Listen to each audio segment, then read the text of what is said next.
As you know, we have been started NCERT series, and under this series, now we have complete 9 chapters. If you not watched the previous one, you can check the description box. A link has been provided there. Today we are going to start a new chapter, chapter number 10, electric current and its effect. So let's begin with our chapter. You might have tried the game How Steady is Your Hand. अब यहाँ पे ये game की बात करेंगे. ये game आपको class 6 का जो चैप्टर नंबर 9 है उस बुक में जब चैप्टर पूरा फिनिश हो जाता है तो लास्ट में उन्होंने एक एक्टिविटी दी थी करने को, जिसका नेम क्या था कि how steady is your hand. अगर आपने if not you may try it now, अगर आपने वो अभी नहीं पढ़ा है तो उसे हम अभी ट्राई करते हैं. तो हम देखते हैं कि आखिर उस एक्टिविटी में करना क्या था. Paheli and Boojho had also set up the game by connecting an electric circuit as suggested in class 6. तो क्लास 6 में एक्टिविटी ऐसे दी गई थी कि 2 हमें नेल लेने हैं. मीन्स ये 2 क्या हैं, कील हैं, और इन कील को इन वुडन एक लकड़ी के ऊपर हमें ऐसे लगा देना है. उसके बाद एक की है, ये जो की का होल है उसके अंदर से इस वायर को निकालते हुए पहले यहाँ पे टाई करना है. फिर ये जो चाबी है इसका ये जो होल है उसके अंदर से निकालते हुए इस वाले कील में हमें टाई कर देना है. फिर हमें कुछ और वायर्स के टुकड़े चाहिए और इस वायर से ये जो नेल है इसको बैटरी के पॉजिटिव टर्मिनल से कनेक्ट कर देना है और इस बैटरी का नेगेटिव टर्मिनल हमें यहाँ पे एक पिन लेनी है.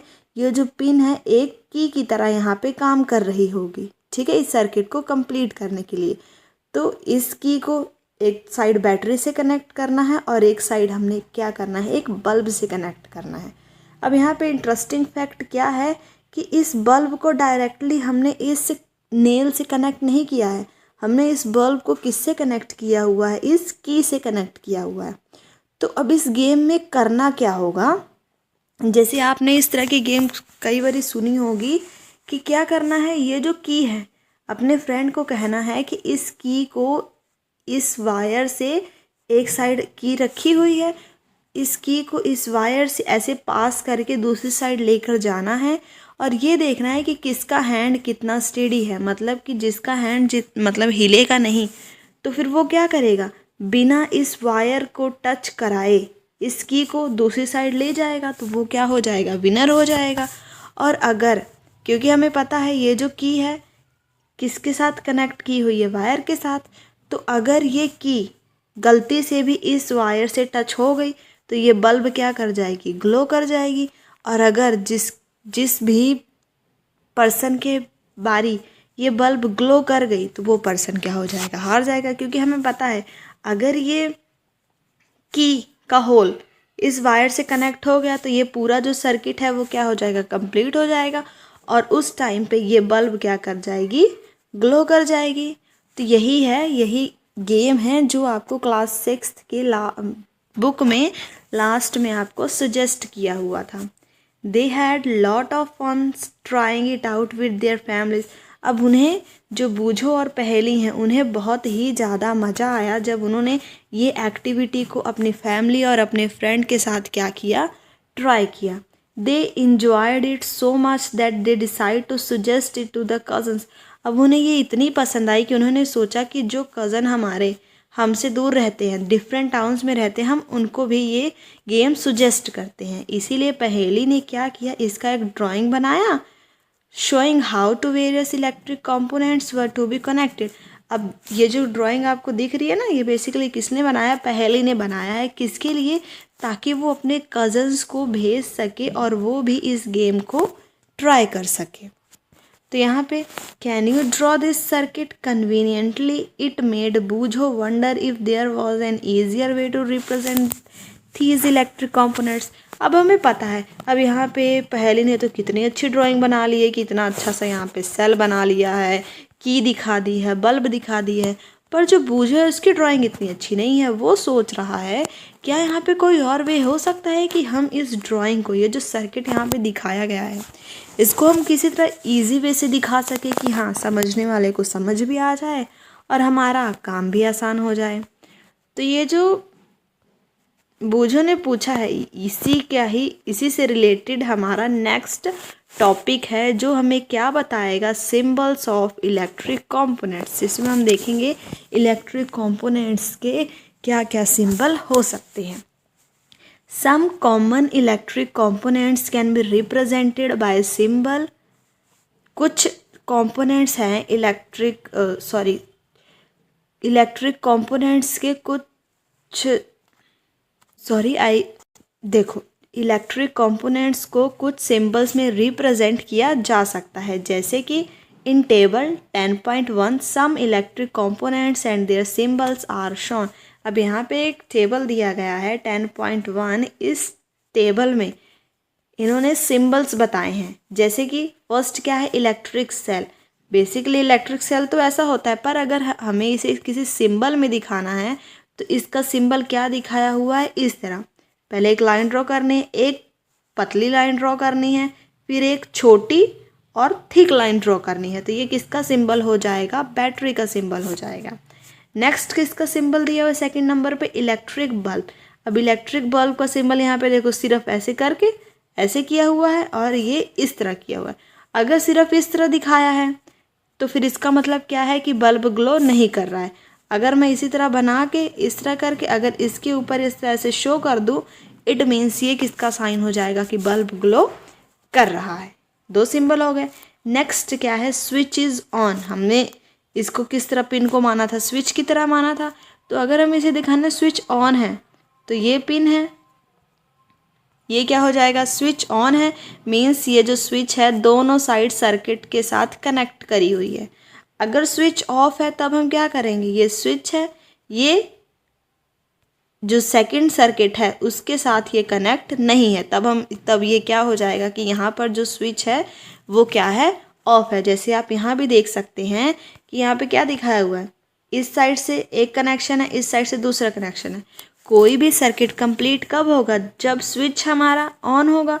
यहाँ पे स्विच ऑन है तो सर्किट कंप्लीट है। और यहाँ पे हम देख पा रहे हैं स्विच इधर से ऑफ है और सिंबल में हम उसे इस तरह दिखा सकते हैं। तो यहाँ पर जो हमारा सर्किट है वो कंप्लीट नहीं होगा। नेक्स्ट क्या है, बैटरी। बैटरी का सिंबल क्या होता है, देखो ये एक सिंबल हमने अभी किसका देखा, सेल का।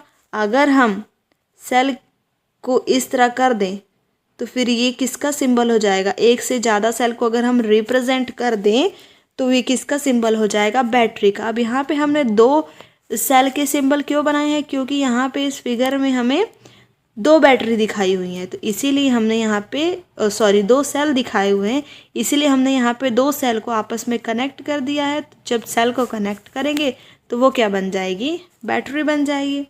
और नेक्स्ट लास्ट हमारा सिंबल क्या है, वायर का। वायर को बस सिंपल हमें एक लाइन से ही ड्रॉ कर देना है। ये किसका सिंबल हो जाएगा, वायर का। वही इन्होंने यहाँ पे सब दिखाया हुआ है, सब बताया हुआ है।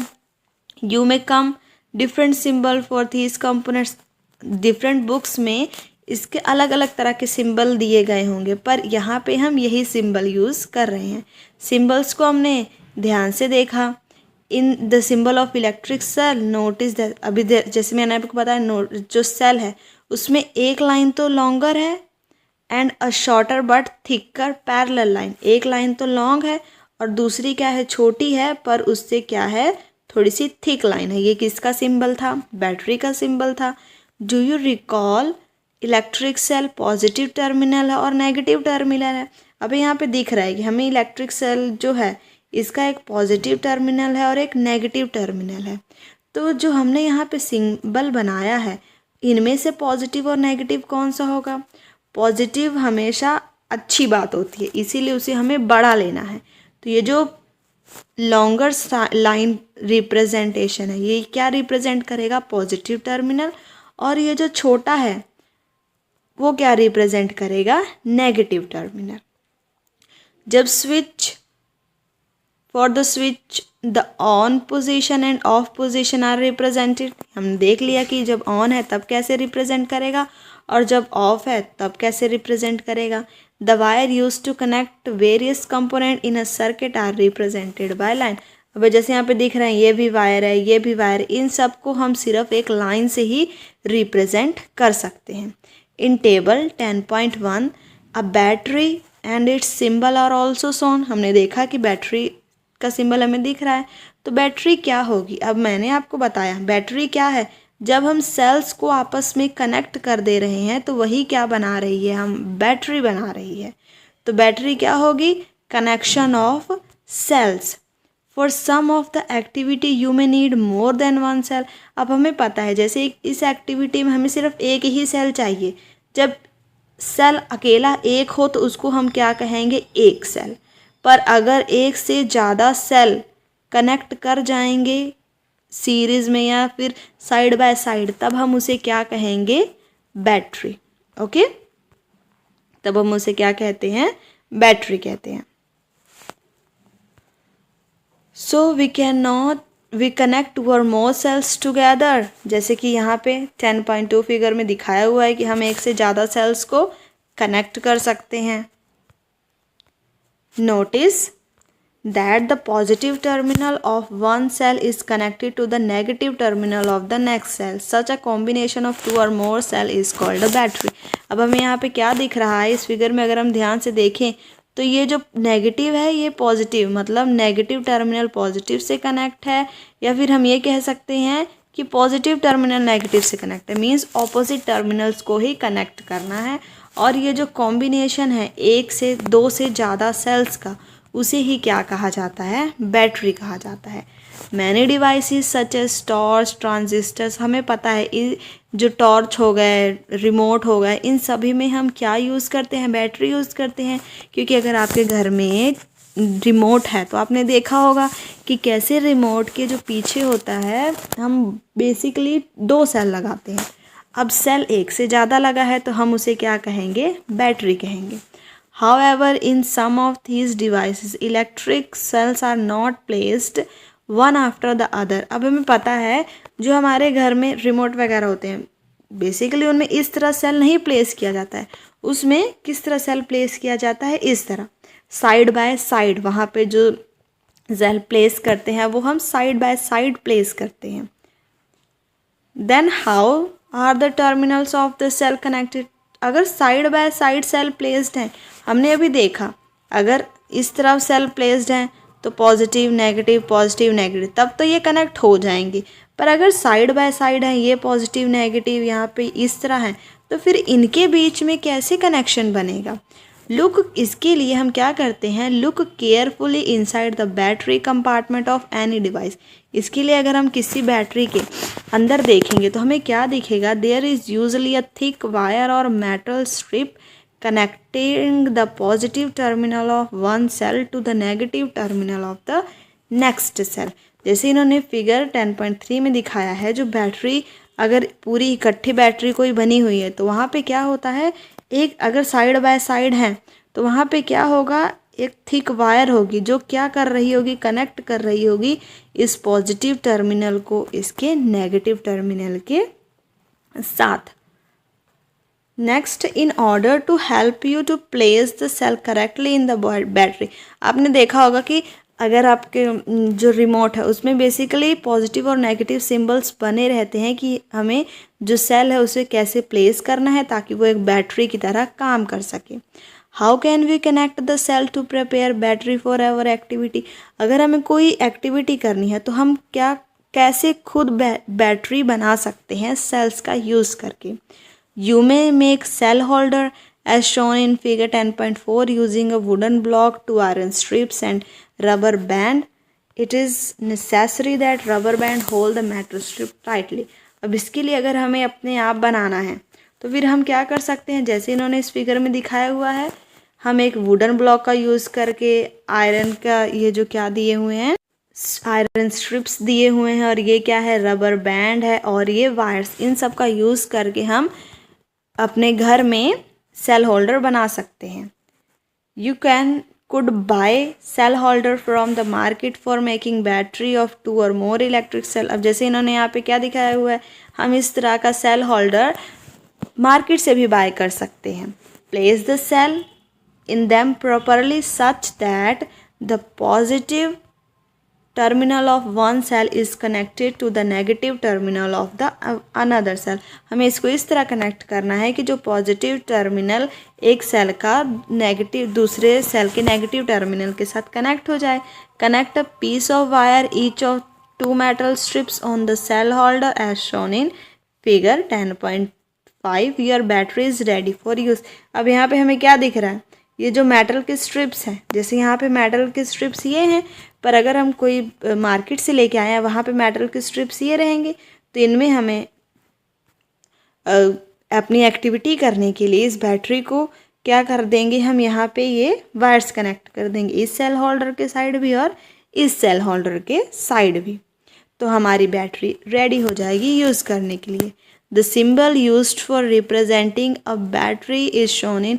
अब हमने पहले ही देख लिया है बैटरी का सिंबल क्या हो जाएगा। अगर हम 2 सेल यूज़ कर रहे हैं तो 2 सेल को हम इस तरह शो कर देंगे, ये क्या हो जाएगा, बैटरी का सिंबल हो जाएगा। अब हम एक सर्किट ड्रॉ करते हैं जो हमने टेबल 10.1 में सिंबल्स पढ़े थे उनका यूज़ करके। Make a electric circuit shown in figure 10.7। ये जो 10.7 में इन्होंने फिगर के थ्रू दिखाया हुआ है, इसका हम इलेक्ट्रिक सर्किट बनाते हैं सिंबल से। अब इसका सिंबल से इलेक्ट्रिक सर्किट कैसे बनाएंगे, यहाँ पे क्या हमें दिख रहा है, एक वायर दिख रही है, यहाँ पे क्या है, बल्ब है। अब जैसे यहाँ पे वायर, ये जो वायर इन्होंने भले इस तरह बेंट कर दी है पर इससे कोई मतलब नहीं है, ये लाइन है, लाइन को हम किसी भी तरह किसी भी डायरेक्शन में लिख सकते हैं। ये इन्होंने इस तरह इसीलिए ऐसा किया है ताकि हमें प्रॉपर रेक्टेंगुलर शेप में हमारी जो सर्किट डायग्राम है वो मिल जाए। अब हमें यहाँ पे दिख रहा है ऊपर कि वायर से क्या कनेक्ट किया हुआ है, बल्ब को कनेक्ट किया है, वही हम क्या कर रहे हैं, वायर से इस बल्ब को यहाँ पे कनेक्ट कर रहे हैं। बल्ब ग्लो कर रही है तो हमने भी इसे ग्लो करा दिया।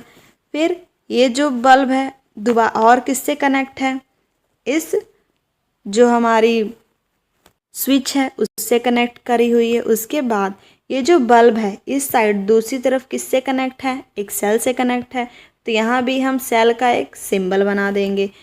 ये भी ध्यान देना है बल्ब पहले पॉजिटिव टर्मिनल से कनेक्ट है फिर नेगेटिव टर्मिनल से कनेक्ट है, इसीलिए हमने यहाँ पे ऊपर पॉजिटिव टर्मिनल वाला मीन्स जो लॉन्गर लाइन है उसे शो किया है और नीचे नेगेटिव टर्मिनल वाले मतलब जो थिक लाइन है उसे शो किया है। और यहाँ पे हमारा सर्किट क्या है, क्लोज है, मीन्स यहाँ पे जो पूरा इलेक्ट्रिक करंट है इस सर्किट में से पास कर रहा है। इस जो सर्किट है इसे आप अपनी नोटबुक पे भी बनाकर देखें और इस तरह के make also a circuit diagram of this circuit using symbol for the various electric components. और भी इलेक्ट्रिक कंपोनेंट्स का यूज़ करके आप सर्किट डायग्राम बनाइए। उसके बाद इन्होंने एक फिगर और बताई हुई है 10.8। तो क्या जो 10.8 फिगर है वो 10.8 फिगर नहीं, 10.8 फिगर तो हमने अभी देखी। यहाँ पे इन्होंने एक और फिगर दिखाई है 10.9 फिगर दिखाई हुई है। तो क्या 10.8 फिगर और जो 10.9 फिगर है ये आइडेंटिकल हैं? अगर ये आइडेंटिकल नहीं है तो किस तरीके से ये एक दूसरे से डिफरेंट। अब हमें इन दोनों में साफ एक दिख रहा है कि इस फिगर में बल्ब ग्लो कर रही है पर इस सर्किट डायग्राम में बल्ब ग्लो कर नहीं रही है। यहाँ पे बल्ब ग्लो क्यों कर रही है, क्योंकि यहाँ पे जो स्विच है वो क्या है, ऑन है। और यहाँ पे सर्किट डायग्राम में हमें दिख रहा है, हमें ये सिंबल किसका देखा था, जब जो स्विच है वो क्या होता है, ऑफ होता है। तो इससे हमें क्या पता चला कि बल्ब को ग्लो करने के लिए सर्किट का कंप्लीट होना बहुत ज़रूरी है। अगर सर्किट कंप्लीट नहीं है तो बल्ब ग्लो हमारी नहीं करेगी। वुड द बल्ब ग्लो, वही उन्होंने बताया है, बल्ब सिर्फ तभी ग्लो करेगी when the switch is in the on position and the electric circuit is close. जब इलेक्ट्रिक सर्किट क्लोज होगा तभी। In the bulb there is a thin wire called filament which glows when an electric current pass through it. हमें पता है ये जो यहाँ पे बीच में दिखाया जा रहा है, या फिर हमें अगर आपने बल्ब को ध्यान से देखा हो तो उसके बीच में क्या होता है, फिलामेंट होता है। बेसिकली उसी फिलामेंट के कारण ही बल्ब ग्लो करता है जब उसमें से which glows when an electric current pass through it, जब इलेक्ट्रिक करंट उसमें से पास होता है। When the bulb get fuse its filament is broken. Basically ये ना पहले जो हम कहते थे कि कांच के बल्ब आते थे, उस बल्ब की बात कर रहे हैं। उसके अंदर इस तरह के फिलामेंट होते थे जिसके कारण बल्ब ग्लो करता था, और जब भी बल्ब फ्यूज़ हो जाता था तो उसका फिलामेंट ही ब्रोक होता था। उसके ऊपर वाले पार्ट को कुछ नहीं होता था, उसके अंदर जो फिलामेंट होता था वही टूट जाता था। इसी के कारण ही हमारी जो बल्ब होती थी वो फ्यूज़ हो जाती थी और वो नहीं जलती थी।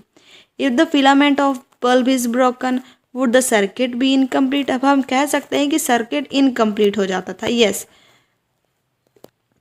क्योंकि अगर हमने अभी देखा कि सर्किट जब कंप्लीट है तभी बल्ब ग्लो कर रही है, और बल्ब फ्यूज़ होने के बाद मीन्स फिलामेंट के ब्रोकन होने के बाद अगर बल्ब ग्लो नहीं कर रही है तो हम ये कह सकते हैं कि if the filament of bulb is broken, तो जो सर्किट है हमारी कंप्लीट नहीं होगी, वो सर्किट हमारी इनकम्प्लीट हो जाएगी। इसी के कारण हमारा बल्ब ग्लो नहीं कर रहा है।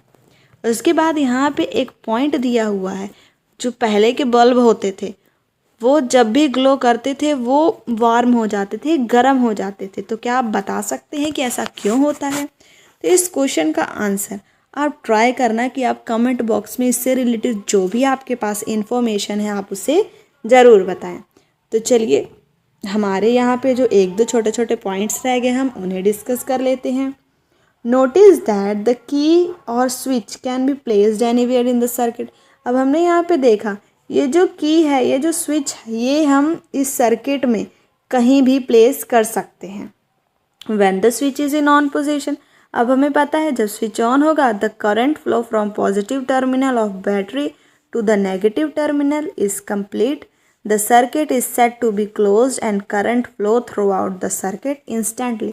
अब हमें पता है जब ये स्विच ऑन है मीन्स पूरा ऑन है, तो पॉजिटिव टर्मिनल से करंट नेगेटिव टर्मिनल की तरफ आएगा और फिर इस तरह ये करंट इस सर्किट में पूरा कंप्लीट करेगा। तो इसे हम क्या कहेंगे, जो सर्किट को हम क्लोज सर्किट कहेंगे, और फिर उसी टाइम पे पूरा करंट इस सर्किट में फ्लो करेगा। और जब भी स्विच ऑफ होगा तो सर्किट इनकम्प्लीट होगा। तो इससे हम क्या कह सकते हैं कि हमारा सर्किट क्या है, ओपन है। और जब सर्किट ओपन रहेगा तब कोई भी current then no current flow through any part of the circuit, तब इस सर्किट के किसी भी पार्ट से करंट फ्लो नहीं करेगा। आई होप आप क्लियर होगा कि जब सर्किट ऑफ है तो क्या मतलब है और जब सर्किट ऑन है तो क्या मतलब है। सॉरी मैंने उल्टा बोल दिया, सर्किट नहीं या स्विच, और वो भी उल्टा बोल दिया कि जब स्विच ऑन है तब क्या होगा, जो करंट है सर्किट हमारा क्लोज्ड होगा और करंट पूरा पास करेगा। और जब स्विच ऑफ है तब जो हमारा सर्किट है वो ओपन है, क्योंकि हमें दिख रहा है ये सर्किट ओपन है, और फिर जब सर्किट ओपन है तो करंट इसमें से पास नहीं करेगा। एक और पॉइंट दिया हुआ है कि जो भी लाइटेड इलेक्ट्रिक बल्ब है उसको आप डायरेक्टली, ये नहीं कि अगर वो डायरेक्टली करंट मतलब मेन स्विच से कनेक्टेड है तो आप उसे डायरेक्टली टच कर लें, कभी भी उसे डायरेक्टली टच नहीं करना है। इट में बी वेरी हॉट एंड वो बहुत ज़्यादा हॉट होती है और इससे आपका हाथ भी जल सकता है। Do not experiment with the electric supply from the main और द जनरेटर, मतलब किसी भी इलेक्ट्रिक सप्लाई वाली चीज़ से आपने डायरेक्ट एक्सपेरिमेंट करना ही नहीं है। तो अगर आप ऐसा करेंगे तो आपको इलेक्ट्रिक शॉक लग सकता है जो बहुत ही ज़्यादा डेंजरस हो सकता है। जो भी आपको यहाँ पे एक्टिविटी सुजेस्ट करी गई हैं आप सिर्फ उनके लिए इलेक्ट्रिक सेल का ही यूज़ करेंगे। इसके लिए आप डायरेक्टली जो इलेक्ट्रिक सप्लाई है, जो डायरेक्टली मेंस जो डायरेक्टली इलेक्ट्रिक सप्लाई को यूज़ नहीं करेंगे, ना ही जनरेटर ना ही इन्वर्टर, इन सारी चीज़ों को आपने यूज़ नहीं करना है। कभी नोटिस किया है कि जो हमारा इलेक्ट्रिक बल्ब है वो वार्म क्यों हो जाता है, मीन्स हॉट क्यों हो जाता है? तो आज हम इसी के बारे में स्टडी करेंगे। तो इसके लिए इन्होंने सबसे पहले हमें एक एक्टिविटी दी है। इस एक्टिविटी के लिए हमें चाहिए क्या, इलेक्ट्रिक सेल, बल्ब, स्विच और कनेक्टिंग वायर्स। और इसके लिए ये जो फिगर 10.9 इन्होंने हमें जैसे दिखाई है, ऐसे ही हमें एक सर्किट बना लेना है। सबसे पहले हमें करना क्या है, जब ये सर्किट क्या है, ऑफ है, जब ये सर्किट ऑफ है तब हमें इस बल्ब को टच करके देखना है। उसके बाद जब हम सर्किट को ऑन कर देंगे, स्विच को ऑन कर देंगे, उसके बाद इस बल्ब को टच करके देखना है। तो after moving the switch back to the off position touch the bulb again, means पहले हमने ऑन पे टच किया फिर ऑफ पे टच किया। Do you feel any difference, क्या आपको इसमें कोई भी डिफरेंस लगेगा कि जब हम जलती हुई बल्ब को टच कर रहे हैं और जब बल्ब जल नहीं रही है तब उसको टच कर रहे हैं, तो इससे क्या फ़र्क हुआ है?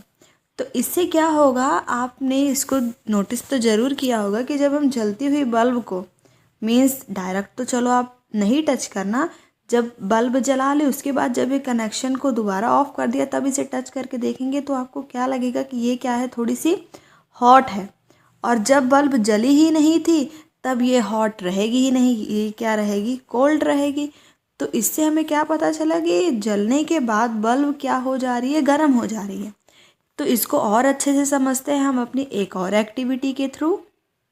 जो नेक्स्ट एक्टिविटी है, इसके लिए हमें क्या चाहिए, 2 नेल्स चाहिए, और इन दोनों नेल्स में ये जो वायर बांधी हुई है, ये कौन सी वायर है, नाइक्रोन की वायर है, जो हमें कहाँ से मिल सकती है, या तो इलेक्ट्रिक रिपेयर शॉप से आप इसे ले सकते हैं, या फिर अगर कोई भी इलेक्ट्रिक हीटर आपका ख़राब है तो उसमें ना ऐसे ऐसे करके कॉइल्स बनी रहती हैं, तो आप उस कॉइल का यूज़ करके, उस मतलब ये कॉइल में नाइक्रोन की वायर ही होती है, तो आप उसमें से नाइक्रोन की वायर का यूज़ कर सकते हैं। याद रखिए, डिस्कार्ड इलेक्ट्रिक हीटर यूज़ करना, ये नहीं कि आप अच्छे इलेक्ट्रिक हीटर को ख़राब करके उसमें से नाइक्रोन वायर ले लीजिए, ठीक है, ऐसे नहीं करना है। तो इसमें भी क्या गया है, हमने एक सर्किट ही कंप्लीट किया है, जिसके लिए यहाँ पे एक बैटरी लगी है और यहाँ पे स्विच लगा है। तो सबसे पहले करना क्या है, now switch on the circuit current in the circuit by moving the switch to the on position. जब स्विच को हम ऑन कर देंगे तो फिर इस सर्किट में से क्या पास करने लग जाएगा, करंट पास करने लग जाएगा। After a few second touch the wire, थोड़े सेकंड के बाद ये जो वायर है इसको क्या करना है, टच करना है। अब यहाँ पे एक क्वेश्चन भी दिया गया है, सावधानी भी दी गई है कि ज़्यादा टाइम तक स्विच को ऑन करके नहीं रखना है, क्योंकि ज़्यादा टाइम ऑन करने से जो हमारा ये वाला सेल है वो वीक हो जाएगा। और ये जो नाइक्रोन की वायर को होल्ड करने के लिए कहा जा रहा है, इस वायर को भी ज़्यादा देर तक होल्ड करके नहीं रखना है। जब स्विच ऑन किया है, स्विच ऑन करने के बाद थोड़े टाइम के लिए जस्ट हमने इसे टच करके देखना है कि क्या ये हीटअप हुई है या नहीं। उसके बाद इसको ऑफ कर देना है, फिर दोबारा थोड़े सेकंड्स के बाद इसको टच करना है। तो क्या हमें फील होगा, द वायर गेट हॉट। जब फिर हमने क्या देखा, जो वायर है वो हॉट हो गई है जब उसमें से इलेक्ट्रिक करंट पास कर रहा है। तो ये जो इफ़ेक्ट है, हीटिंग इफ़ेक्ट है इलेक्ट्रिक करंट का, मीन्स इससे हमें क्या पता चला कि जो इलेक्ट्रिक करंट है, जब भी करंट किसी भी कंडक्टर में से पास करती है तो फिर वो अपना क्या जनरेट करती है, हीटिंग इफ़ेक्ट जनरेट करती है। तो जो करंट है उसका क्या होता है, हीटिंग इफ़ेक्ट होता है। इसी के कारण इसने इस बल्ब को भी हीट अप किया, और जो हमने यहाँ पे सेकंड एक्टिविटी की उसमें इसने इस नाइक्रोन की वायर को भी हीट अप किया, क्योंकि इन दोनों में से ही इलेक्ट्रिक करंट पास हो रहा था। अब हमने देखा हीटिंग इफ़ेक्ट तो इलेक्ट्रिक करंट शो कर रहा है, तो क्या इसका कोई यूज़ भी है? यस, इसके यूज़ हैं, जैसे कि इस फिगर में भी दिखाया हुआ है। यहाँ पे क्या है, इलेक्ट्रिक रूम हीटर या फिर इलेक्ट्रिक हीटर, जिसे हम कुकिंग के लिए यूज़ करते हैं। इन सारी चीज़ों में इलेक्ट्रिक करंट के जो हीटिंग इफ़ेक्ट है वो यूज़ होता है। All these contain a coil of wire, this coil of wire is called element. अब जैसे मैंने आपको पहले भी बोला कि यहाँ पे ये जो दिख रहा है ना, ये सब क्या है, कॉइल ऑफ वायर्स है, और इन्हीं कॉइल्स ऑफ वायर्स को क्या कहा जाता है, एलिमेंट कहा जाता है। अब यहाँ पे बूझो कह रहा है कि उसने तो कभी जो एलिमेंट्स इलेक्ट्रिक आयरन इन सब में देखा ही नहीं है। तो पहेली उसे बताती है कि जो इलेक्ट्रिक अप्लायंसेस हैं, जैसे कि इमर्शन हीटर हो गया, हॉट प्लेट हो गया, आयरन्स हो गए, कैटल्स हो गई, हेयर ड्रायर हो गए, इन सब में एलिमेंट्स तो होते हैं, पर वो एलिमेंट्स कहाँ होते हैं, वो इन सब के अंदर होते हैं। जैसे कि यहाँ पे इन्होंने हमें आयरन को ओपन करके दिखाया हुआ है कि कैसे इसके अंदर एलिमेंट्स हैं और ये उसके अंदर इंसर्ट करे हुए हैं। ये हमें जब हम इसे ओपन करेंगे तब हमें दिखाई देते हैं। You may have noticed that when these appliances are switched on after connecting to the electric supply, their elements become red hot and give out heat। अब हमें पता है, जैसे अगर हम इस आयरन को ही ले लें, जब हम इसे इलेक्ट्रिक सप्लाई से कनेक्ट करते हैं तब इसके जो एलिमेंट्स होते हैं वो क्या होते हैं, रेड हॉट होंगे। और जब ये रेड हॉट होंगे तो उसके बाद ही ये हीट जनरेट करेंगे और उसी जनरेटेड हीट से हम अपने कपड़े क्या करते हैं, प्रेस करते हैं। या फिर हम इसको भी ले सकते हैं कि इसके भी जब हम इसे इलेक्ट्रिक सप्लाई से कनेक्ट करते हैं तब इसके एलिमेंट्स भी क्या होंगे, हीट अप होंगे और फिर ये हीट जनरेट करेंगे। The amount of heat produced in a wire depend on it's material length and thickness. अब कोई भी मटीरियल कितना हीट प्रोड्यूस करेगा, वो कोई भी वायर कितना हीट प्रोड्यूस करेगा, वो किस पे डिपेंड कर रहा है कि जो हमने वायर लिया है वो किस मटेरियल का लिया है, उसकी लेंथ कितनी है और उसकी थिकनेस कितनी है। थस फॉर डिफरेंट रिक्वायरमेंट्स, इसका मतलब अलग अलग रिक्वायरमेंट्स के लिए अलग अलग मटेरियल के वायर भी यूज़ किए जाते हैं। डिफरेंट लेंथ और डिफरेंट थिकनेस के वायर्स यूज़ किए जाते हैं अलग अलग रिक्वायरमेंट्स के लिए। द वायर यूज्ड फॉर, जैसे कि हमने देखा इलेक्ट्रिक सर्किट्स के लिए नॉर्मली हम जो वायर यूज़ करते हैं वो क्या होते हैं, हॉट नहीं होते हैं। क्योंकि हमने यहाँ पे देखा ये जो हम यहाँ पे सर्किट में ये जो वायर यूज़ कर रहे हैं, अगर आप इसे नॉर्मली टच करके देखेंगे तो क्या होगा, ये हॉट नहीं होंगे। पर दूसरी तरफ जो इलेक्ट्रिक अप्लायंसेस हैं, जैसे हमने आयरन देखा, हीटर देखा, उनके एलिमेंट्स क्या हो जा रहे हैं, हीट अप हो जा रहे हैं। जैसे कि हमें इजीली विजिबल भी है हीटर में कि उसके जो एलिमेंट्स हैं हीट अप हो जा रहे हैं और वो हमें हीट दे रहे हैं। नेक्स्ट क्या है, the filament of an electric bulb get heated to such a high temperature that it start glowing. अब हमें पता है ये जो बल्ब है, ये बल्ब एक्चुअली डायरेक्ट ग्लो नहीं करता कि हाँ बल्ब ही पूरा ग्लो करने लगे। इसके अंदर का ये जो फिलामेंट है यही हीटअप होता है जब इलेक्ट्रिक सप्लाई पास करती है, और जब एक डेफिनेट हाई टेम्परेचर के बाद ये हीटअप होगा तो उसी के बाद ये क्या करेगा, स्टार्ट ग्लोइंग, मीन्स ये रोशनी देना शुरू करेगा। अब पहले क्या है, यहाँ पे जो बल्ब दिखाई गई है ये कौन सी बल्ब है, इनकैंडेसेंट बल्ब है। जो incandescent electric bulb are often used for lightning, इन्हें हम लाइटनिंग के लिए यूज़ करते हैं। But they also give heat. अगर पहले हम इस तरह की बल्ब का यूज़ करते थे तो आपने नोटिस किया होगा कि जो इस तरह की बल्ब होती थी ना, ये बहुत ही जल्दी हीटअप हो जाती थी। इट मीन्स कुछ पार्ट इलेक्ट्रिसिटी का, ये ज़्यादातर जो पार्ट है इलेक्ट्रिसिटी का किस में यूज़ कर देती थी, हीट को प्रोड्यूस करने में। तो इससे क्या होता था, जो इलेक्ट्रिसिटी की वेस्टेज है वो बहुत ज़्यादा होती थी। तो उसके बाद फिर कैसी ट्यूब्स आई, fluorescent tube lights and compact fluorescent lamp are better electricity efficient lightning source. उसके बाद CFL, ये सारी जो लाइट्स आई। पर आजकल हम जो लाइट यूज़ कर रहे हैं वो कौन सी यूज़ कर रहे हैं, LED, जिसकी फुल फॉर्म क्या है, light emitting diodes. For producing a given intensity of light, LED consume less electricity as compared to the, अब जो LED है वो इनकैंडेसेंट बल्ब से भी और जो फ्लोरेसेंट ट्यूब्स हैं या फिर CFLs हैं इन सब से ज़्यादा एफिशिएंट। जैसे यहाँ पे क्या दिखाया हुआ, ये क्या है, ट्यूब है, ये क्या है, CFL है, और ये क्या है जो कांच की होती थी, ये क्या थी, इनकैंडेसेंट बल्ब है। और यहाँ पे जो दिखाया जा रहा है ये कौन सी बल्ब है, LED, जो आजकल हम अपने घरों में प्रेफर करते हैं यूज़ करना, क्योंकि ये इलेक्ट्रिसिटी एफिशिएंट भी है और इससे ज़्यादा मतलब जो वेस्टेज पहले हीट की हुआ करती थी वो भी नहीं होती है। तो इसीलिए हमें ये एडवाइस किया जाता है कि हमें इलेक्ट्रिसिटी एफिशिएंट बल्ब ही यूज़ करना चाहिए। अब जो ब्यूरो ऑफ इंडियन स्टैंडर्ड है उन्होंने एक मार्क दिया हुआ है ISI का कि इसका मतलब है कि जिन प्रोडक्ट्स पे ISI का मार्क है हमें ऐसे ही इलेक्ट्रिक अप्लायंसेस यूज़ करने चाहिए।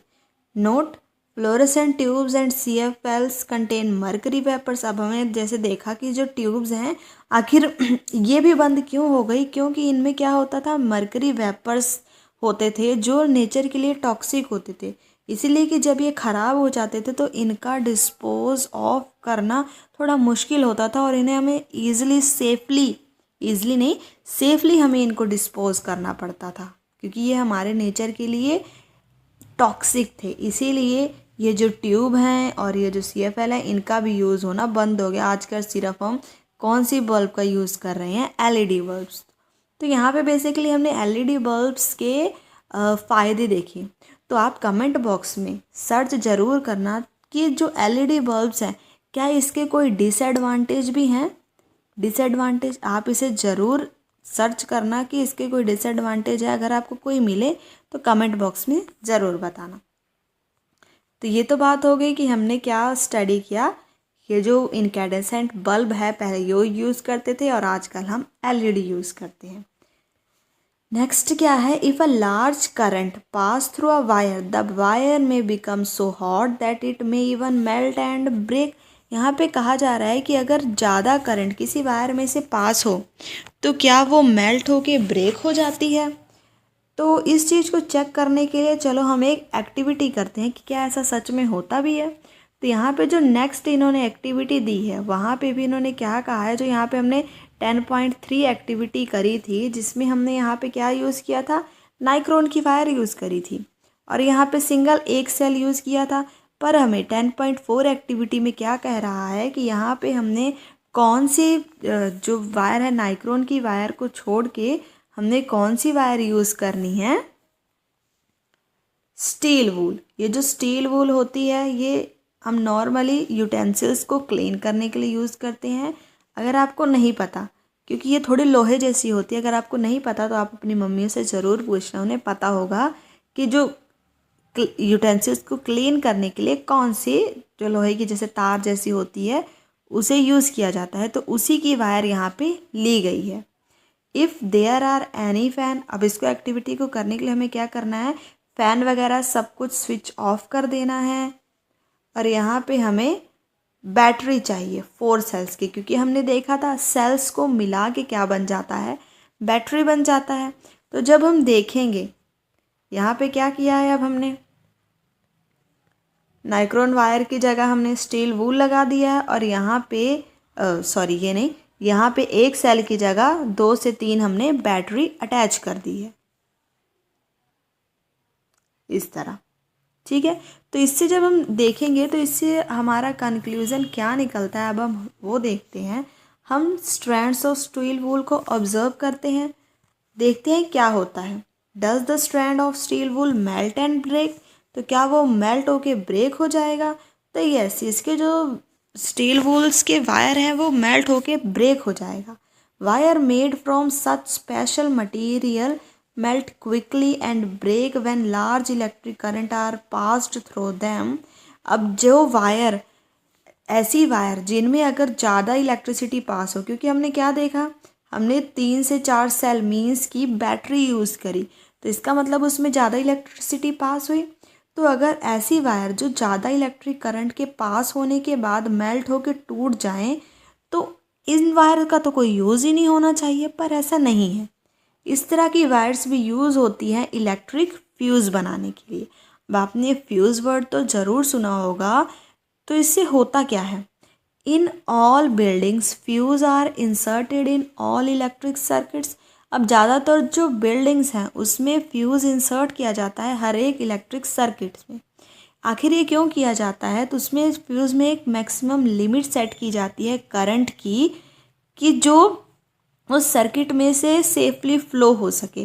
पर अगर कभी भी जो करंट की लिमिट जो हमने सेफ्टी लिमिट सेट करी अगर उससे इंक्रीज़ हो जाएगी तो जो वायर्स होंगे वो क्या हो जाएंगे, ओवर हीटेड हो के उनमें आग भी लग सकती है अगर हमने फ्यूज़ को इंसर्ट नहीं किया है। पर अगर हमने, जैसे हमने अभी कहा कि अगर उसमें फ्यूज़ इंसर्ट है तो अगर उसमें से ज़्यादा करंट पास करेगा तो वो जो फ्यूज़ है वो ब्लो ऑफ होके ब्रेक हो जाएगा, और जब ब्रेक हो जाएगा तो जो सर्किट है, सर्किट भी ब्रेक हो जाएगा। जब सर्किट ब्रेक हो जाएगा तो फिर जो फायर या फिर वायर का ओवरहीट करने के कारण वायर में आग लगने का खतरा ये क्या हो जाएगा, रहेगा ही नहीं। ए फ्यूज़, इसका मतलब जो फ्यूज़ है ये क्या है, एक सेफ्टी डिवाइस है which prevent damages of electric circuit and positive possible fire. जो क्या प्रिवेंट करता है कि इलेक्ट्रिक सर्किट्स में जो भी डैमेजेस आए उनको, या फिर जो भी ज़्यादा इलेक्ट्रिक करंट के कारण फायर वगैरह लगने का खतरा है उस चीज़ से ये हमें प्रिवेंट करता है। जैसे हमने यहाँ पे इस एक्टिविटी में भी देखा कि ज़्यादा इलेक्ट्रिक करंट जब पास किया, जब ज़्यादा इलेक्ट्रिक करंट हमने इसमें से पास किया तो ये जो वायर थी वो क्या हो गई, ब्रेक हो गई। अगर वायर ही ब्रेक हो गई तो जो इलेक्ट्रिक का सर्किट है वो ही ब्रेक हो जाएगा, और जब इलेक्ट्रिक सर्किट ही ब्रेक हो जाएगा, जो करंट इसमें से फ्लो हो रहा है उसका सर्किट ब्रेक हो जाएगा, तो जो बाकी हमारे घर में इलेक्ट्रिक अप्लायंसेस हैं वो ख़राब होने से बच जाएंगे। इसीलिए फ्यूज़ को इंसर्ट किया जाता है बिल्डिंग्स वगैरह में कि जब भी करंट है मैक्सिमम लिमिट से अगर ज़्यादा फ्लो करने लग जाए तो ये जो फ्यूज़ है वो अपने आप ही ब्लो ऑफ हो जाए और जो सर्किट है वो क्या हो जाए, हमारा ब्रेक हो जाए। अब यहाँ पे दिया गया है कि आप जो फ्यूज़ हुआ इलेक्ट्रिक फ्यूज़ और न्यू वन को कंपेयर कर सकते हैं शॉप पर जाके। आप इसे डायरेक्टली मेन सर्किट में अपना फ्यूज़ ख़राब करके उसे चेक करने की कोशिश ना करें। अभी हमने देखा कि यहाँ पे क्या देखा कि जो करंट है सेफ्टी लिमिट से ज़्यादा एक्सीड कैसे हो सकता है। One reason for excessive current in electric circuit, इसका एक रीज़न क्या है, is the direct touching of wire, कि जब वायर्स आपस में डायरेक्ट टच करने लग जाते हैं तब जो करंट है वो एक्सेस हो जाता है इलेक्ट्रिक सर्किट में। अब वायर आपस में डायरेक्टली टच कैसे करेंगे, अगर वायर के ऊपर का जो इंसुलेशन है वो या तो फट गया हो या फिर ख़राब हो गया। जैसे हमने देखा है वायर है उसके ऊपर एक प्लास्टिक की कवरिंग होती है, अगर वो कवरिंग ही ख़राब हो गई हो तो उससे क्या होगा, वायर्स एक दूसरे से डायरेक्टली टच हो जाएंगे जिससे क्या हो सकता है, शॉर्ट सर्किट हो सकता है। और दूसरा रीज़न क्या है एक्सेसिव करंट का, जब हम सिंगल सॉकेट से ही बहुत सारे डिवाइस को कनेक्ट कर लें तो ओवरलोड हो जाता है सर्किट पे। इसी के कारण भी जो मतलब करंट का एक्सेसिव करंट किसी भी इलेक्ट्रिक सर्किट में बढ़ जाता है। अब इन सब के बारे में आपने न्यूज़पेपर में fires caused by short circuits and overloads, आपने इन सब के बारे में न्यूज़पेपर या न्यूज़ में तो ज़रूर सुना ही होगा। नेक्स्ट क्या है, जैसे यहाँ पे इन्होंने बताया हुआ है कि डिफरेंट काइंड्स के फ्यूज़ इन्होंने 10.14 और 10.15 फिगर में दिखाया हुआ है। जो 10.14 फिगर है इसमें हमें ऐसे फ्यूज़ दिखाए गए हैं जो हम बिल्डिंग्स वगैरह में यूज़ करते हैं। नेक्स्ट जो 10.15 फिगर है इसमें ऐसे फ्यूज़ दिखाए गए हैं जो इलेक्ट्रिक अप्लायंस जैसे कि जो हीटर है, जो आयरन है, उन सब में यूज़ किए जाते हैं। वी ऑब्जर्व द, और इस जो नेक्स्ट लास्ट पार्ट डिस्कस करने से पहले हम एक और इम्पॉर्टेंट पॉइंट के बारे में देख लेते हैं, जो क्या है एमसीबी। आज के टाइम में हम एमसीबी को यूज़ करते हैं, किस लिए, MCB are increasingly being used in place of fuse. मतलब हमने क्या देखा, पहले हम फ्यूज़ को यूज़ करते थे, पर फ्यूज़ का क्या था कि अगर वो फ्यूज़ एक बारी ख़राब हो गया, ज़्यादा जब सर्किट में ज़्यादा इलेक्ट्रिसिटी पास हुई तो फिर उसका सिर्फ एक ही बार यूज़ होता था। पर उसकी जगह पे आजकल हम क्या यूज़ करने लग गए हैं, एमसीबी, जिसकी फुल फॉर्म क्या है, मिनिएचर सर्किट ब्रेकर। अब इससे क्या होता है, ये कैसे काम करता है, These are switches which automatically turn off when current in the circuit exceed the safe limit। अब इसमें क्या होता है, ये क्या जो दिखाया गया है ना, यही क्या है, स्विच है। ये स्विच ऑटोमेटिकली, जैसे अगर मान लो कि ये जब ऊपर है तो ये स्विच ऑन है, पर जब भी सर्किट में से हमारे ज़्यादा इलेक्ट्रिसिटी, ज़्यादा करंट पास करेगा सेफ लिमिट से ज़्यादा, तब ये स्विच अपने आप ही क्या करेगा, बंद हो जाएगा, नीचे हो जाएगा, automatically switch off. You turn them on and the circuit is once again complete. उसके बाद अगर जैसे जिस टाइम हमारा ये ऑटोमेटिकली ऑफ हो गया, जब करंट सर्किट में ज़्यादा पास किया, तो इसके बाद जब हम इसे दोबारा ऑन कर सकते हैं। तो इससे क्या फ़ायदा हुआ कि जब भी सर्किट मतलब करंट सर्किट में ज़्यादा ओवरलोड हुआ, तो ये चीज़ हम यूज़ कर रहे हैं ये ख़राब नहीं हुई। इसने बस ऑटोमेटिकली क्या किया, जो हमारे घर में इलेक्ट्रिसिटी आ रही थी जब हमारे घर में, और जब करंट ओवरलोड हुआ तो इसने सर्किट को कट कर दिया। सर्किट कट हो गया तो हमारे घर में ओवरलोड करंट आ ही नहीं पाया, जिससे हमारे जो अप्लायंसेस हैं, इलेक्ट्रिक अप्लायंसेस हैं, वो ख़राब होने से बच गए। और साथ ही साथ इस एमसीबी का हम बार बार यूज़ भी कर सकते हैं। बस जब भी ये ऑफ़ हो जाए तब हमें इसे दोबारा ऑन कर देना है, और जब कभी भी दोबारा करंट हमारे सर्किट में ओवरलोड होगा, ये ऑटोमेटिकली क्या हो जाएगा, ऑफ़ हो जाएगा। तो हमें इससे क्या देखा कि फ्यूज़ तो ख़राब हो जा रहा था एक ही बार में, पर ये क्या है, ख़राब नहीं होता है। अब आप क्या देख सकते हैं, इसमें ISI का मार्क भी है, जो हमने पहले जिसके बारे में स्टडी किया कि हमें कहा गया है कि हमें ISI के मार्क वाले ही इलेक्ट्रिक अप्लायंसेस को यूज़ करना चाहिए। तो मैग्नेटिक इफ़ेक्ट है इलेक्ट्रिक करंट का, इसमें हम ये देखेंगे कि जब इलेक्ट्रिक करंट किसी वायर से पास करेगा तो हीटिंग इफ़ेक्ट के साथ साथ वो मैग्नेटिक इफ़ेक्ट भी शो करेगा। तो इसको समझने के लिए हम सबसे पहले एक्टिविटी डिस्कस करेंगे, फिर उसी से हमारा ये टॉपिक भी क्लियर हो जाएगा। Now what you want for this activity, इसके लिए हमें एक कार्डबोर्ड चाहिए मैच बॉक्स का, और उसी में हमने wrap an electric wire a few times around the cardboard tray. जैसे कि इस फिगर में हमें दिखाया जा रहा है, कार्डबोर्ड है और इसके अराउंड यहाँ पे इलेक्ट्रिक वायर को रैप अप किया है few times. Now place a small compass needle inside it. अगर मैं आपको यहाँ पे जूम करके दिखाऊं तो आपको यहाँ पे क्लियरली दिख जाएगा कि इसमें क्या रखा हुआ है। इस कार्डबोर्ड के अंदर एक कंपास नीडल रखी हुई है, वही उन्होंने कहा है कि इसके अंदर एक कंपास नीडल रख देनी है।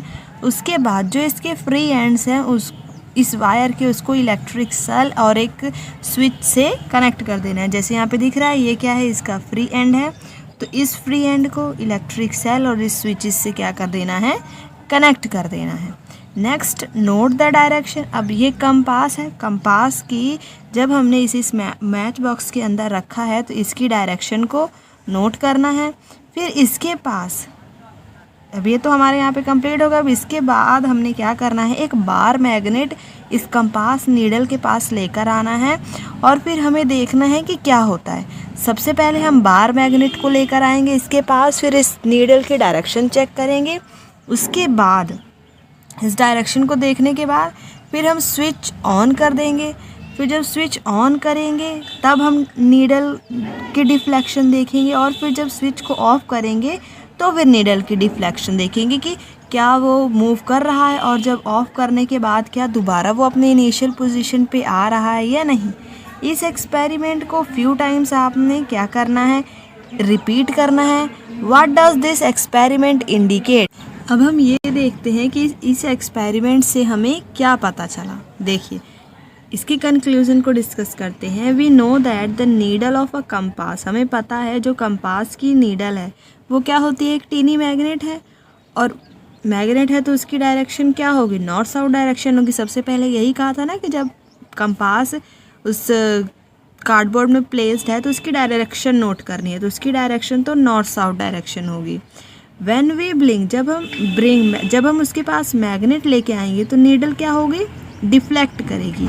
हमने सबसे पहले उसके पास मैग्नेट ले आके देखा, उसके बाद हमने उसमें करंट फ्लो कराया। फिर जब करंट फ्लो कराया तब भी हमने क्या देखा कि जो नीडल है वो डिफ्लेक्ट कर रही है। अब अगर हम इन दोनों ऑब्जर्वेशन को कनेक्ट करें तो हमें क्या पता चल रहा है कि जब करंट वायर में से फ्लो कर रही है तो जो वायर है मैग्नेट की तरह बिहेव कर रहा है। यस, वो मैग्नेट की तरह बिहेव कर रहा है, क्योंकि जब मैग्नेट को उस कंपास के पास लेके आ रहे थे तब भी उसकी नीडल डिफ्लेक्ट कर रही थी, और जब करंट उसमें से फ्लो किया तब भी नीडल डिफ्लेक्ट करी। इट मीन्स करंट जब फ्लो करेगा वायर में से तो वो एक मैग्नेट की तरह बिहेव करेगा। ये ही this is what a scientist Hans Christian Oersted also wondered. He was the first person who noticed the deflection of compass needle every time the current was passed through the wire. तो यही scientist था जिसने ये observe किया first time कि जो current pass करने से हर टाइम कंपास की नीडल क्या कर रही है, डिफ्लेक्ट कर रही है।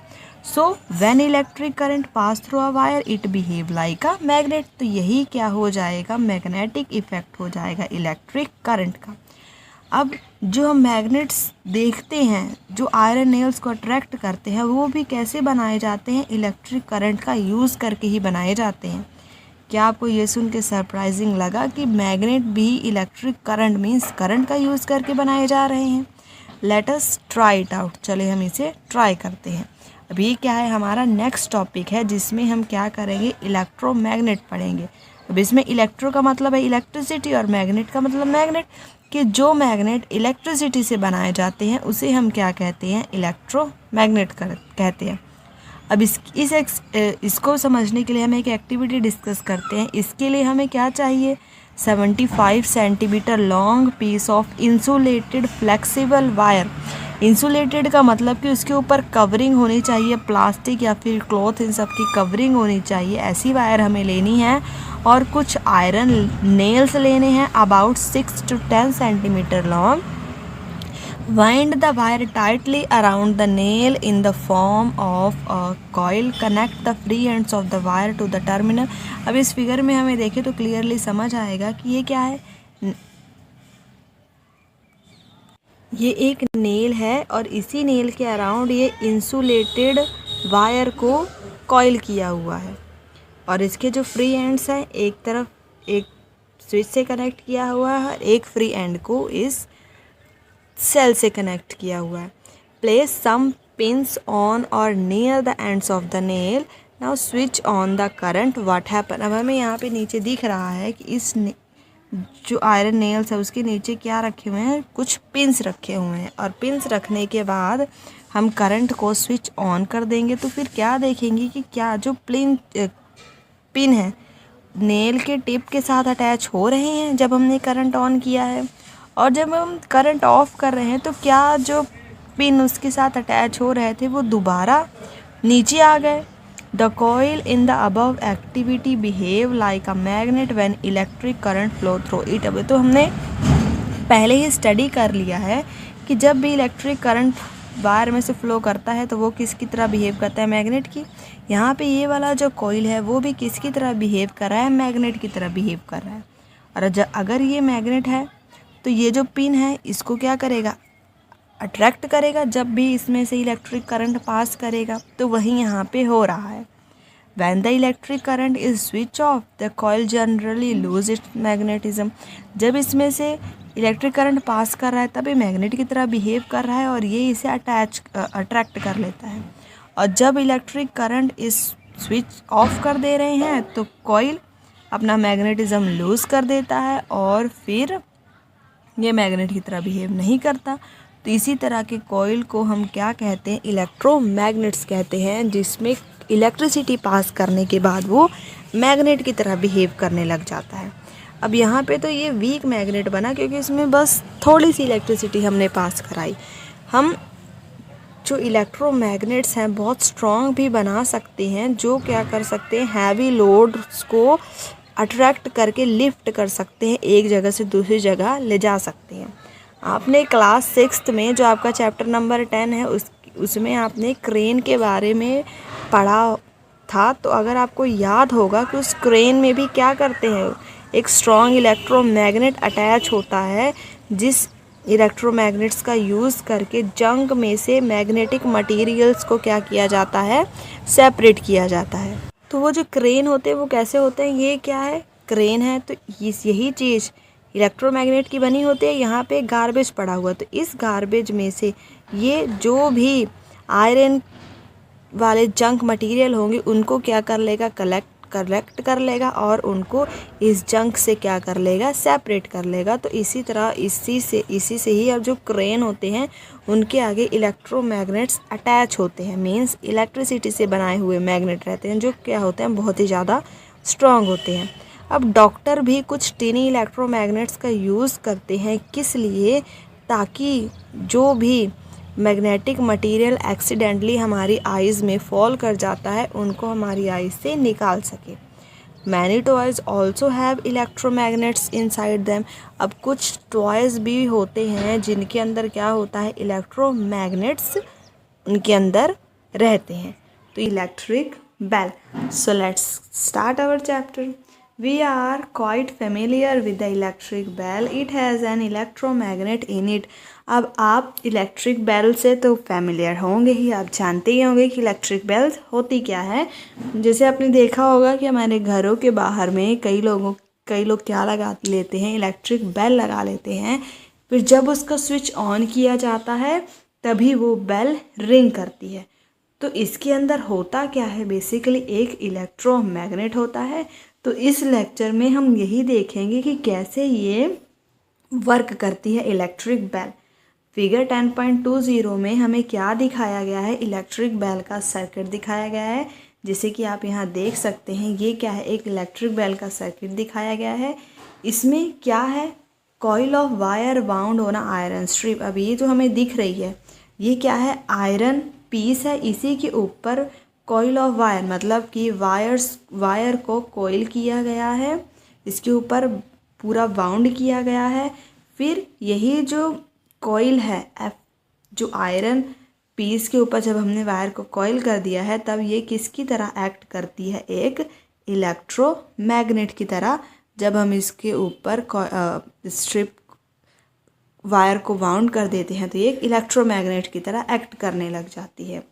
और इसी के साइड में एक आयरन स्ट्रिप, ये क्या है, एक आयरन स्ट्रिप है with the hammer is kept close to this electromagnet, is kept close, इस इलेक्ट्रोमैग्नेट के ही पास में ये आयरन स्ट्रिप हैमर लगी हुई हमने अटैच करी हुई है।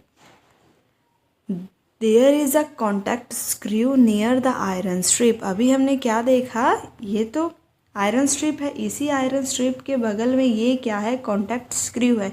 ये स्क्रू सिर्फ इस आयरन स्ट्रिप के साथ कॉन्टैक्ट में है, इसके साथ अटैच में, मतलब बिल्कुल उसको टाइटली बाउंड नहीं किया है, ये जस्ट इसके साथ कॉन्टैक्ट में है। उसके बाद हम क्या देखते हैं, ये जो नेगेटिव टर्मिनल है वो इस आयरन के साथ अटैच है और जो इसका पॉजिटिव टर्मिनल है वो इस स्क्रू के साथ अटैच है। अब हम देखते हैं कि आखिर अब जब इसमें से करंट फ्लो कराएंगे तब क्या होगा।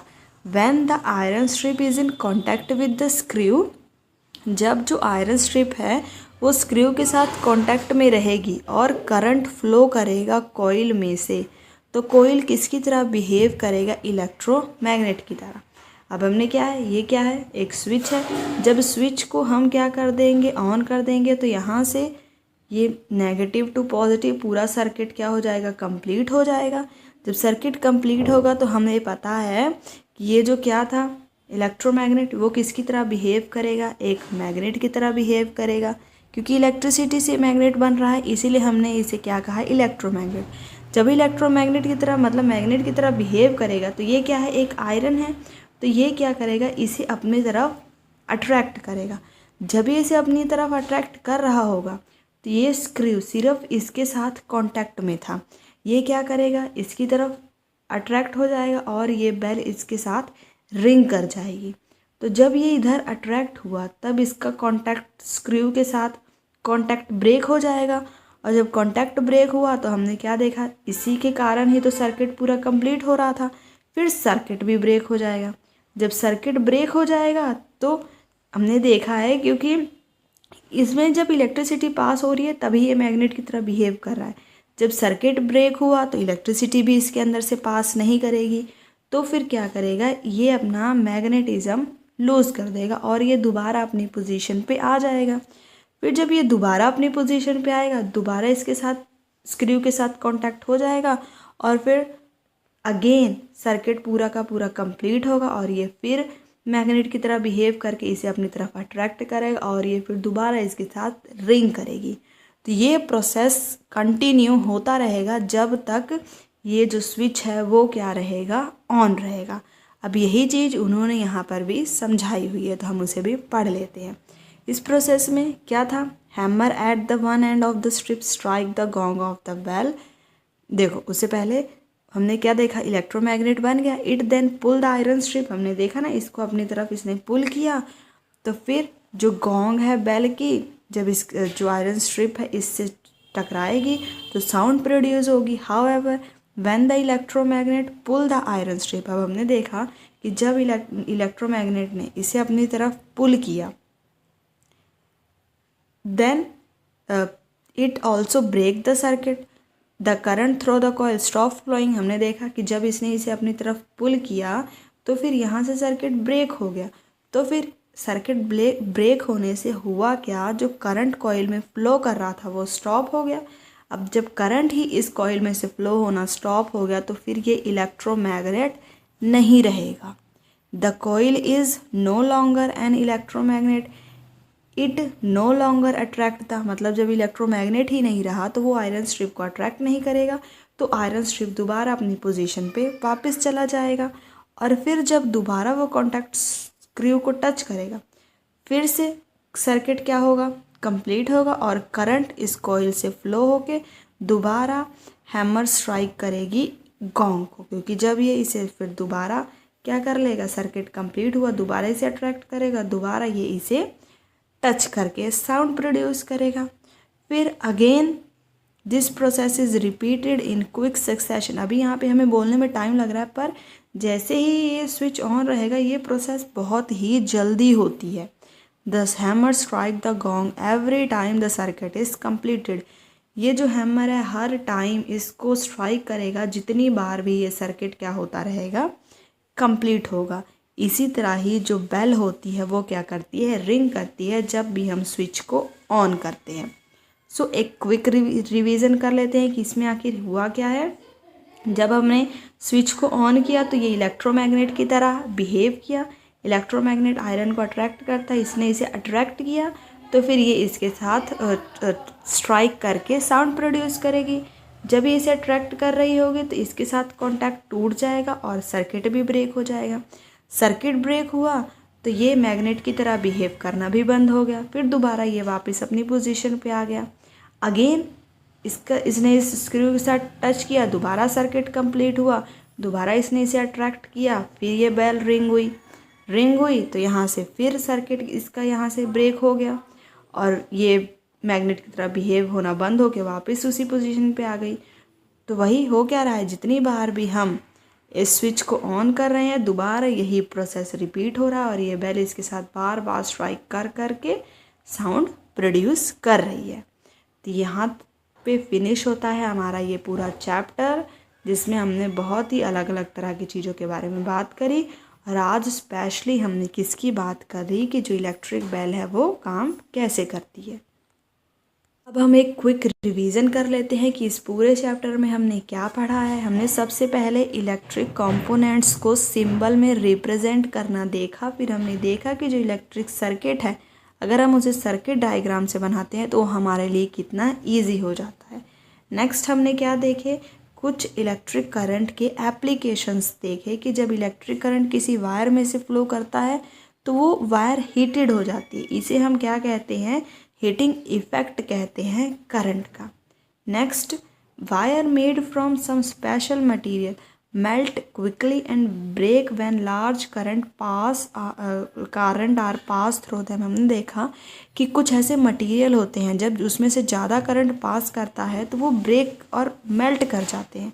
तो इस तरह के मटेरियल का यूज़ हम कहाँ करते हैं, इलेक्ट्रिक फ्यूज़ को बनाने में करते हैं, जिससे वायर और इलेक्ट्रिक अप्लायंस फायर लगने से बचा जा सकता है और इलेक्ट्रिक अप्लायंसेस डैमेज होने से बच जाते हैं। Next, when an electric current flow through a wire, तो वो किसकी तरह बिहेव करता है, एक मैग्नेट की तरह बिहेव करता है। ये भी हमने उसकी एक एप्लीकेशन पढ़ी। A current carrying coil of an insulated wire wrapped around a piece of iron is called an electromagnet. इसके बारे में तो हमने आज भी देखा कि जब कोई करंट कैरिंग कॉइल है, अगर हम एक आयरन के पीस के अराउंड कॉइल से रैप कर दें तो फिर ये जो करंट कैरी, इसी कॉइल में से करंट पास कर रहा है, तो ये फिर किसकी तरह बिहेव करेगा, एक इलेक्ट्रोमैग्नेट की तरह बिहेव करेगा, क्योंकि इसमें से इलेक्ट्रिक करंट पास होने के बाद ये एक मैग्नेट की तरह बिहेव कर रहा है, इसलिए हम इसे क्या कहेंगे, इलेक्ट्रोमैग्नेट कहेंगे। Electromagnets are used in many devices. हमने देखा जैसे आज उसकी एक एप्लीकेशन भी पढ़ी कि जो इलेक्ट्रोमैग्नेट है वो इलेक्ट्रिक बेल्स में भी यूज़ होता है। तो यहाँ पे फिनिश होता है हमारा चैप्टर। आई होप आपको ये पूरा चैप्टर अच्छे से क्लियर हो गया हो। इसे ज़्यादा से ज़्यादा अपने फ्रेंड्स के साथ शेयर करें। वीडियो पसंद आई हो तो वीडियो को लाइक करना ना भूलें। आपके जो भी डाउट रह गए हों, you can comment in the comment section and subscribe for more. Thanks for watching my video.